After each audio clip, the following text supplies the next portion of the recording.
보이지 않아도 믿어요라는 제목으로 여러분과 말씀 나눌게요. 자, 여러분 이런 적 있습니까? 어디를 가야 하는데 처음 가보는 길이야. 그래서 길을 잃어버렸어.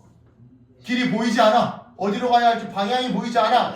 또는 시험 문제를 푸는데 모르는 문제가 나왔어. 모르는 문제가 나왔어. 그치?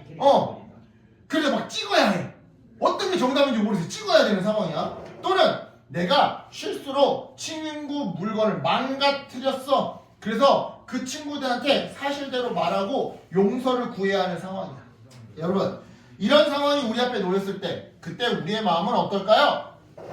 걱정이 되고 이게 맞는 걸까? 고민이 되면서 1번이 맞는 걸까? 2번이 맞는 걸까? 3번을 찍어야 될까? 4번을 찍어야 될까? 막 고민이 되면서 조금은 두렵기까지 하겠죠. 그죠? 무섭잖아. 이거 내가 깼다고 솔직하게 말하는 거 무섭잖아. 그치? 그런데 여러분, 만약 이런 상황에서 정말 믿을 수 있는 사람이 나타나 이렇게 말해준다면 어떨까요? 나를 믿고 따라와. 나를 믿고 따라와. 네. 마음이 많이 안심이 되면서 그 사람을 믿고 따라갈 수 있게 되겠죠? 오늘 말씀에 나오는 아브라함이 바로 그런 사람이었어요. 즉, 앞이 어떻게 될지 전혀 알 수 없는 상황이었지만 하나님을 믿고 따라간 사람이 바로 아브라함이었더라 이 말이죠. 정말 그러한 우리 본문 속으로 말씀 속 창세기 속으로 한번 들어가 볼게요. 어느 날 하나님이요 아브라함에게 정말 이해하기 어려운 말씀하셨어요.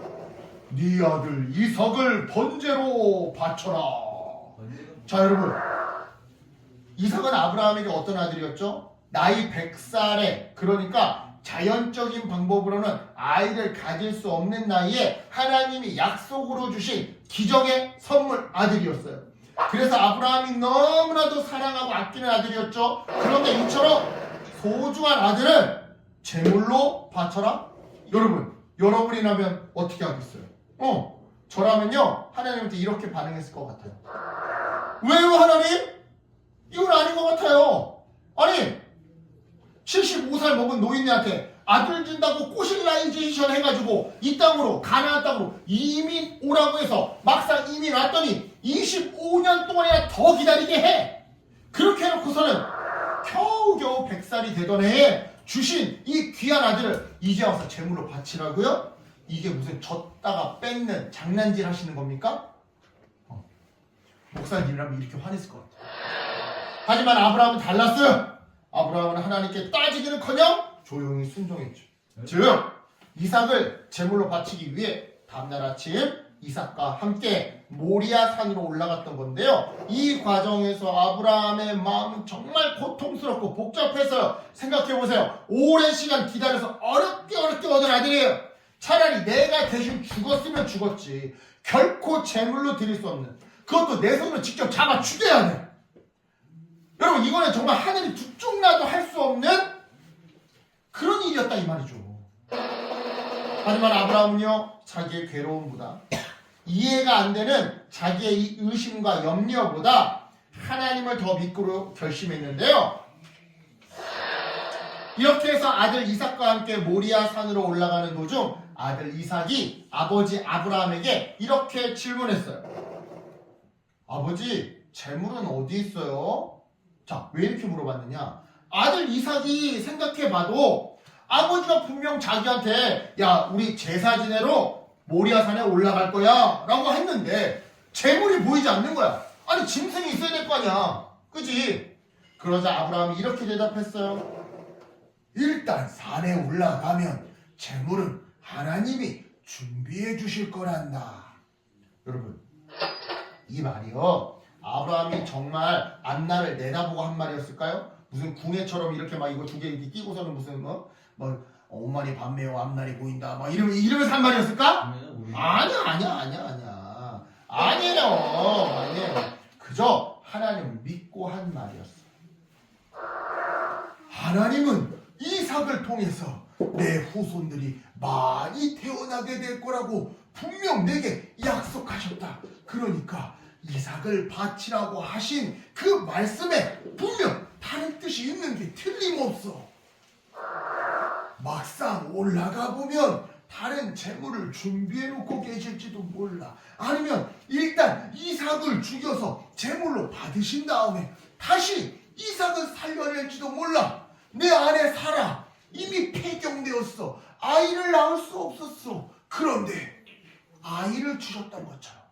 마치 더 이상 생명을 낳을 수 없는 내 아내 사라에게서 생명을 줬던 것처럼 이삭을 바치면 다시 이삭의 생명을 되돌려 주실 수도 있을 거야. 그러니 일단 믿고 올라가 보자.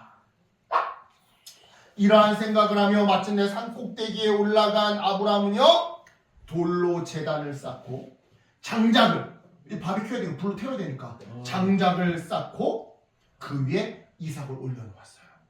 그리고는 칼을 들어서 이제 이삭을 찌르려고 했죠.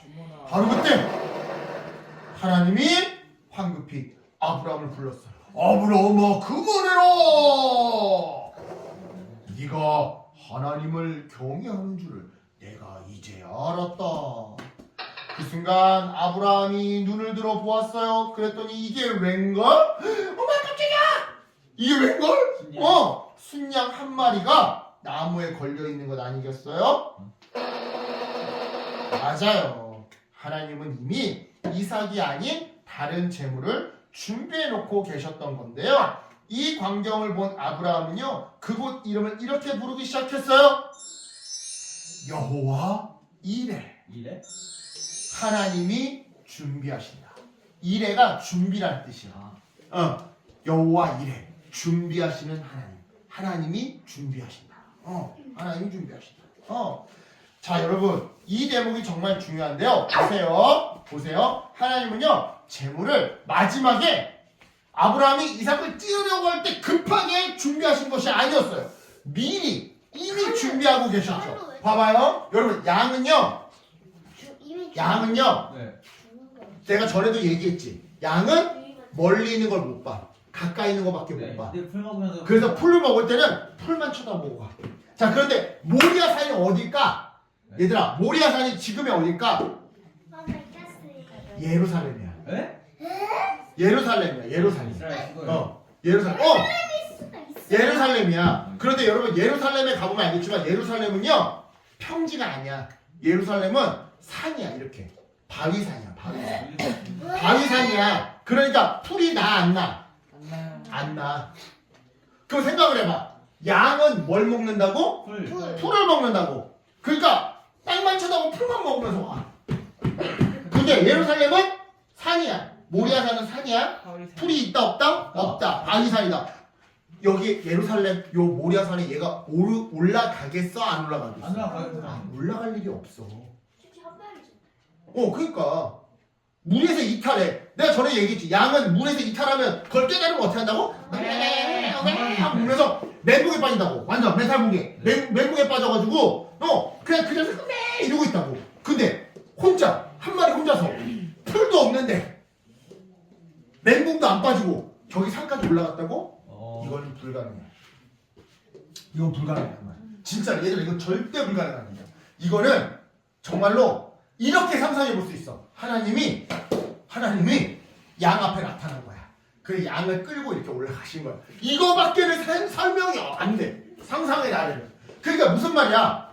얘들아, 산이 이렇게 있잖아. 산이 이렇게 있으면 아브라함이 하나님 말씀에 순종해서 이삭을 바치려고 이삭을 데리고 이렇게 올라가고 있는 사이에 하나님은 어떻게 한 거야? 이쪽에서 양을 끌고 올라오신 거야. 즉 미리 준비하고 계셨던 거다 이 말이에요. 갑자기 아브라함이 하나님 말씀에 순종해서 이삭을 딱 찌르려고 하는 순간 잠깐만 뿅 하고서는 양을 보여주신 게 아니라 하나님 미리 준비하고 있다.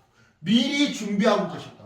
그런데 아브라함은 하나님이 미리 일찍부터 준비하신 그 재물을 언제 발견한 거야? 끝까지 순종했을 때. 이게 포인트라는 거야. 목사님이 너희들한테 얘기하고 싶은 건 뭐냐면 아브라함이 순종을 했을 때 하나님은 아브라함의 순종을 보시고 하나님도 뭔가 일하고 계셨던 거야. 준비하고 계셨던 거야. 근데 그 하나님의 준비를 언제 발견했다? 끝까지 순종했을 때. 끝까지 순종했을 때. 이런 맥락에서 우리도 살아가면서 이런 순간들을 만날 수 있어요. 왜 이런 일이 생기지? 앞이 하나도 안 보여. 하나님 지금 뭐 하고 계세요? 저만 지금 혼자 외롭게 고생하고 있는 거 아니죠? 여러분, 그리고 이때 우리는 하나님께 이렇게 요구하고 싶어지죠. 하나님, 불안하게 왜 이러세요? 하나님, 저에게 확실한 길, 확실한 방법, 확실한 미래를 좀 보여주세요. 그러면 내가 당황하지 않고 순종할게. 그러니까 아브라함도 그런 거야. 마찬가지로. 하나님, 내가 만약 이삭 죽이면 이삭 다시 살려낼 거라고 미리 알려주세요. 내가 그러면 이삭 바치러 갈게요. 이럴 수 있다는 말이야. 근데 아브라함은 그렇게 안 했지. 어쨌든 자, 하지만 이러한 요구 앞에서 하나님은 때때로 이렇게 말씀하시는데요. 먼저 좀 믿어봐라. 하나님 왜 예배 드려야 되는데요? 먼저 좀 예배 좀 드려봐봐. 네 인생에 어떤 좋은 일이 생길지, 내가 너를 위해 뭐를 미리 준비하고 있는지 너 모르잖아. 일단 예배 드려봐. 그래요 여러분, 우리들의 삶 속에서도요 하나님은 언제나 준비를 하고 계셔요. 공부가 너무 어려울 때, 친구와 갈등이 있을 때, 마음이 불안하고 힘들 때 하나님은요 이미 지혜와 끈기와 너그러움과 용기를 우리에게 부어주시려고 이미 딱 준비해놓고 계신다 이 말이야. 따라서 우리에게 필요한 건 뭐예요? 하나님이 준비해 놓으셨어 라는 믿음, 그리고 앞이 안 보여도, 그러니까 하나님이 준비해 놓으셨으니까 끝까지 믿고 실천해보는 순종인 건데요. 이런 의미에서 여러분 다시 한번 생각해 보세요. 만약에 아브라함이 중간에 멈췄다면 어떻게 되었을까요? 여기까지가 한계야. 더는 못 가겠어. 죽어도 내 아들을 내 손으로 죽이지는 못하겠어. 몰라. 하나님이고 뭐고 못 믿겠어.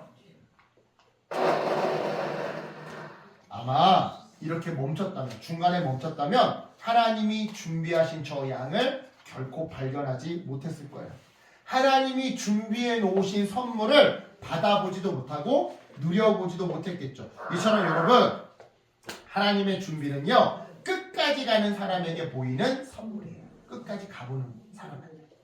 따라서 여러분, 이 진리 앞에서 우리는 어떻게 살아야 할까요? 이 진리 앞에서 1. 보이지 않아도 하나님의 말씀을 믿으며 살아야겠죠. 2. 이해되지 않아도 하나님의 말씀을 따라가야겠죠. 3. 끝까지 포기하지 말고 따라가야겠죠. 여러분, 하나님은요 지금도 우리를 위해 아주 좋은 선물들을 미리 준비하고 계셔. 미리 준비하고 계셔. 그러니까 앞이 보이지 않아도 끝까지 하나님을 믿고 따라가는, 그래서 아브라함처럼 하나님이 준비해 놓으신 선물을 받아서 누리는, 행복하게 살아가는 저와 여러분 되기를 예수님의 이름으로 축복합니다. 아멘. 기도할게요. 하나님 감사합니다. 오늘도 우리 하나님 말씀을 배웠습니다.